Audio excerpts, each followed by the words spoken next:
How is it possible that a substance found in a slaughterhouse was once more valuable than gold to a mother watching her child waste away?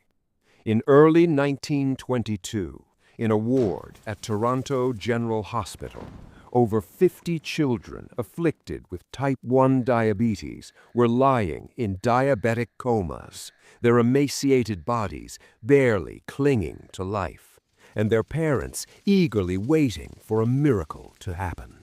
Suddenly, the heavy doors of the ward swing open. 3 men enter, carrying glass syringes filled with a murky, experimental, thick liquid. They move with an almost frantic energy, going from bed to bed. As the parents watch in confusion, these men begin injecting the dying children. Then something happens that defies every law of medicine known at the time. By the time the scientists reach the last child at the end of the long hall, the first child at the entrance begins to stir. One by one, eyes that had been shut for days snap open. Children who were minutes from death are sitting up, asking for water and calling out for their mothers. It was a mass resurrection, a moment where science performed a miracle that felt like magic. This miracle was born from the mind of Frederick Banting, an orthopedic surgeon haunted by the memory of a childhood friend who had wasted away from this sugar sickness. On a restless night in October 1920, Banting sat in his quiet office, reading a medical journal about the pancreas.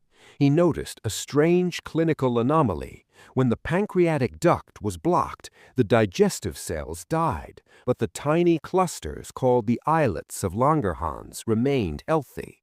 In a flash of cold, late-night brilliance, Banting realized the secret. The pancreas was a double agent. It produced digestive juices that were actually destroying the very life-saving hormone he was looking for before it could ever be extracted. In his mind, he saw the solution. If he could surgically kill the digestive cells first, he could harvest the pure anti-diabetic substance from the surviving islets. At 2 a.m. on October 31st, he famously scribbled his hypothesis: ligate pancreatic ducts of dogs, wait 6 to 8 weeks for degeneration, remove the residue, and extract. Armed with nothing but this scribbled note, Banting persuaded the University of Toronto to give him a run-down laboratory and a young assistant named Charles Best. The summer of 1921 was a descent into scientific purgatory. They worked in a room filled with the smell of chemicals and the heat of a Canadian summer, experimenting to prove that their islatan extract could lower blood sugar. They faced constant failure and skepticism from the medical elite, but they weren't just fighting for a discovery. They were fighting against the clock for the millions of children who didn't have another year to wait. By late 1921, they had a crude extract, but it was too impure for humans. This is where the team expanded to include biochemist James Collip, who used cattle pancreases from local slaughterhouses to refine the extract into a clear, potent liquid. The tension was at a breaking point. Banting was so protective of his discovery that he and Collip reportedly had a physical altercation in the lab over the secret formula.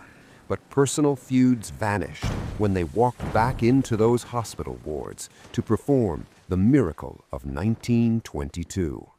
Frederick Banting, Charles Best, and James Collip knew that this discovery belonged to humanity.